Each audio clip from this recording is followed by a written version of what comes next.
So thank you for inviting me. It's a pleasure to be here today.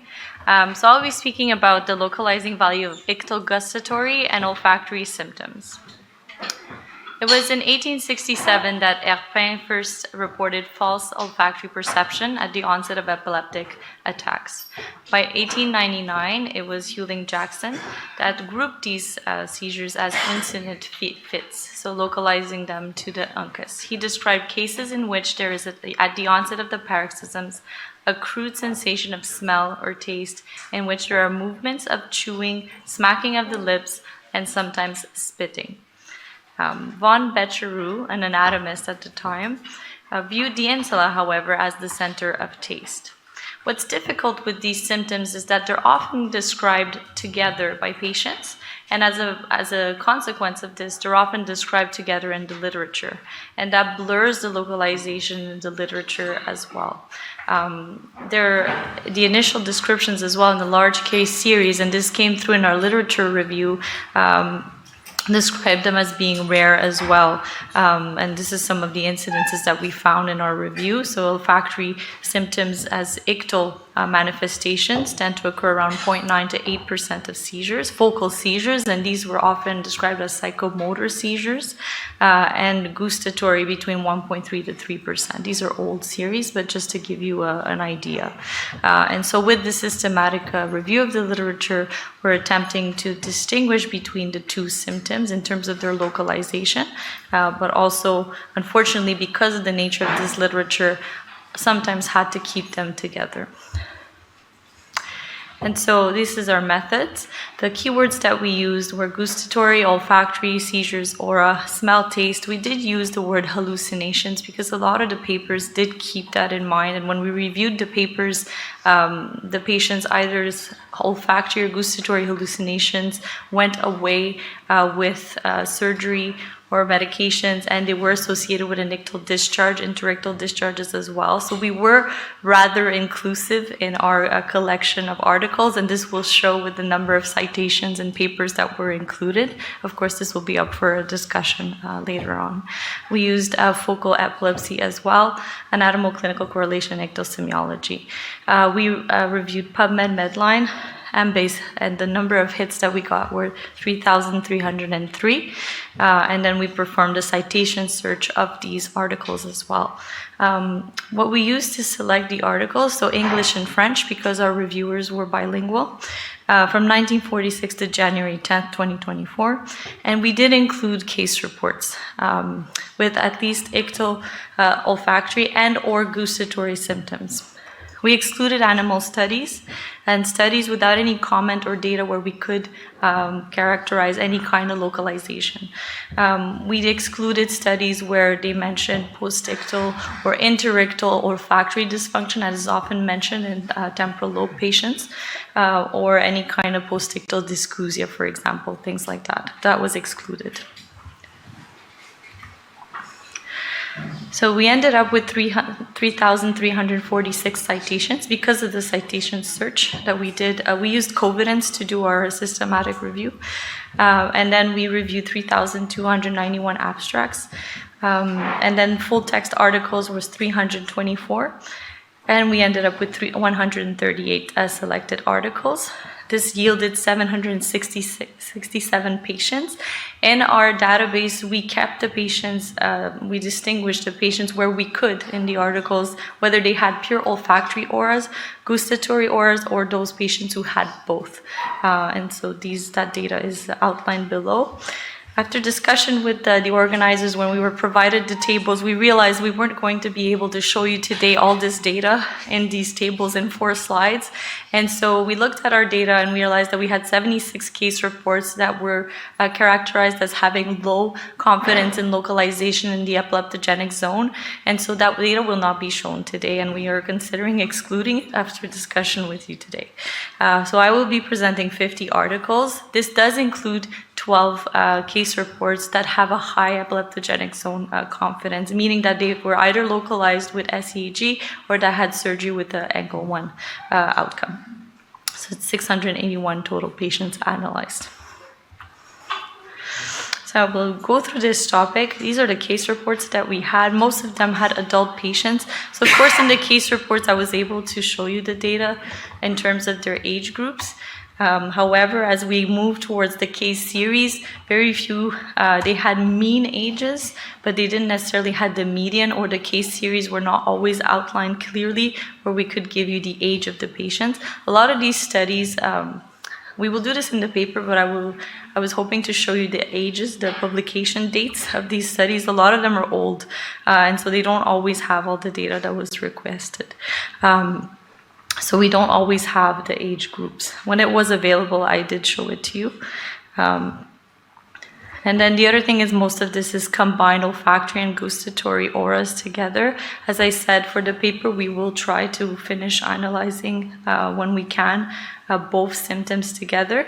I did mention, let's say when we had the two groups, the patient series, we did mention, let's say the MRIs, percentage positivity. If it was different, we would put it separately here. And then this is our summary. So because we had a lot of case reports, so from one patient to our maximum was 100 patients. MRI positivity, so from 14% to 100. Not all patients were implanted, not all patients were operated, and not all patients had a good angle 1. However, when we looked at the median of the confidence, it was still towards high confidence in the easy. But we did keep studies where localization was based, for example, on, let's say, tumors of the insula, and they were not operated or they were not implanted. And so we characterized those as having a moderate easy.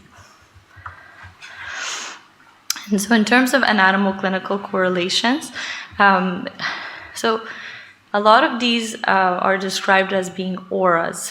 Not all patients were implanted, so it's not, it's a bit difficult to say in all the localizations that were described at the end where the symptom occurs in the propagation of the ictal discharge. I think it would be interesting, and we would have liked to show you this data.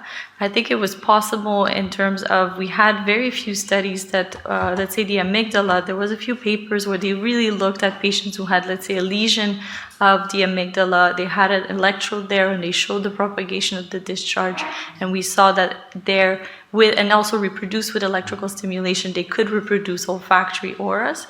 So there we could say that that's where it's coming from. However, in papers where they just ended up, older papers where they say temporal, it's very hard to say. However, they do mention that it's more of an aura. So I did put onset, but that certainty is not really there.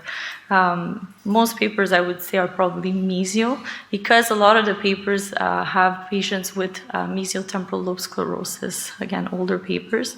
So this is how we characterized it. In terms of the insular localization papers, I put them as moderate because a lot of them were not operated, they were not necessarily implanted, but they had tumors, for example. When we looked at the distinction between olfactory and gustatory, there was a high proportion of patients who had only gustatory auras, and I think that this is important because they were often grouped initially, but more and more we're realizing there is a tendency for the insula and the parietal operculum to produce the gustatory symptoms, and that doesn't come through so nicely in our systematic review thus far with the analysis we did, but there is a trend towards it, and some papers nicely characterize this, the ones that have electrodes, and have nicely described that. Another example here, I'm just detailing this to you for discussion as well. We had patients who had the orbitofrontal lobe resected as well as the temporal pole. There weren't many of them in comparison to we were very inclusive with our systematic review. So in comparison to the number of patients that we had in that series, there were electrodes implanted in the orbitofrontal region, in the temporal pole, in the mesial temporal region. They do describe that the ictal discharge starts in the orbitofrontal region, it spreads to the mesial temporal region and to the pole. The resection, however, was the entire orbitofrontal temporal pole, mesial temporal region. We don't know where in that propagation the symptom occurs. So I put it as the entire region. They don't outline all that. So up for discussion, I suppose. So other regions that were described in very few reports because of the large number of cases. Again, so we had one or two cases where it was cingulate parietal. These were all gustatory auras, no olfactory. So that parietal region, cingulate region, may be a little bit different, not so, the olfactory didn't come out there. But again, the percentages are low, not great. I think I would say that most of it is temporal mesial, and within this, we tried to look if it was more amygdala, uncus, parahippocampal gyrus. There was one study. I know we were asked to do the percentage of, so minimum, maximum of each study, because we had a lot of case reports. It was a lot of 0 to 100% of the series. It was very rare that we were able to say within a patient series that there was one localization versus another. It was 0 to 100% basically. So data from simulation studies was not included in the systematic review because it was not possible to grade it the same way. There were 14 studies that were retrieved anyway just because of our selection criteria. There's probably many more there, but these are the ones that came out. I'll just mention them here. So there were 12 reports of stimulation was able to reproduce olfactory symptoms and gustatory symptoms in the amygdala, so both. At the hippocampus, 6 reports of gustatory aura from the hippocampus. And so the temporal, superior temporal gyrus, middle temporal gyrus, hypogustatory, and 2 patients. I say patients, though it wasn't always clear if it was the number of patients or if it was, they always say the number of patients and they say the number of stimulations. So that was not consistent among the studies. The right Rolandic operculum. And the insula, we had 14 gustatory versus 6 olfactory, and 3 patients had both.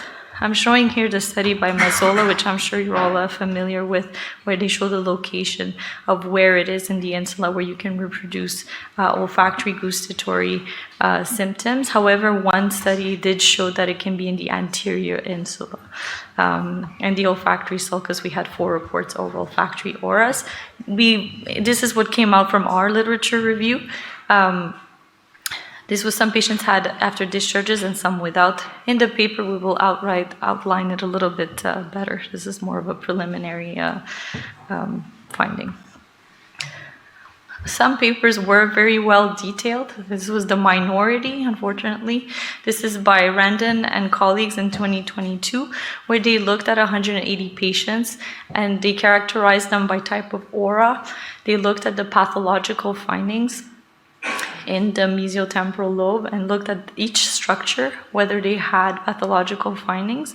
And it was interesting to see that between olfactory and gustatory, the level of pathological changes was higher in the hippocampus and amygdala in gustatory versus olfactory. However, they do go on to saying that having gustatory aura is a poor predictor of seizure freedom after anterior temporal lobectomy. And there's some studies, we didn't necessarily include them because we didn't have the individual data for the patients, but we did see that in general, having a gustatory aura when the studies showed it, it was more associated with temporal plus rather than temporal or mesiotemporal epilepsy. So I think it's something to think about, but we're not clearly able to show it with our systematic review the way we analyzed the data thus far. And just one more point I wanted to make here. I thought this was interesting. We retrieved this data. It just is not ready for a presentation today. And I don't know that we'll be able to make clear conclusions, but this is one series that was interesting. It's the sequence in which the symptom appears in the semiological sequence, and the type or the description that the patient has may also play a role. It's an old series, but it's an interesting fact. It didn't come through in many of the papers, but Stephen looked at whether the description of the olfactory or the gustatory aura is pleasant or unpleasant. He felt that or at least he described in his series of patients, that if it's unpleasant, it tended to occur in the second or third as a third symptom, often preceded by fear or a gastric, epigastric aura. And if it was pleasant, it tended to be the first symptom. So something for us to think about. Of course, it's not a very localizing feature, but I think as we look at further studies, or as we will look at doing the final analysis for the paper, we will look into the specific semiological sequence and whether the auras were pleasant or unpleasant, and if that has any localizing value. And I don't know if you have any comments about this. I thought this was an interesting point. The limitations.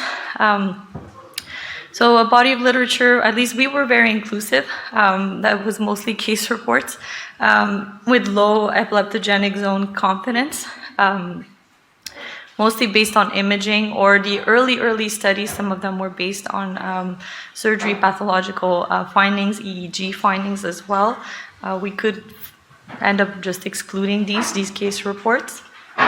Many studies were based on imaging alone, hippocampal sclerosis, which we know now that, that may not encompass the only epileptogenic zone or the only place where the seizures come from.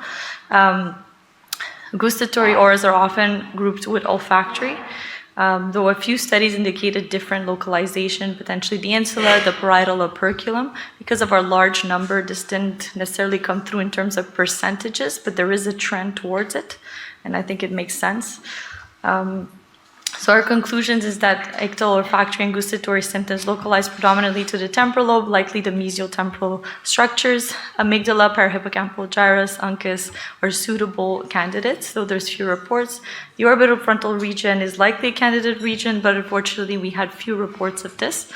And there is a trend, as I said, for the gustatory to be more insula, parietal operculum, though in terms of numbers, this was not really, it didn't really come through. I don't know if you have any comments about this. So I'd like to thank my colleagues that worked with me. So Tanyu Zhang is a neurology resident with us, and Aura Gonzalez Ramirez is an ex-fellow who's now an epileptologist in Colombia.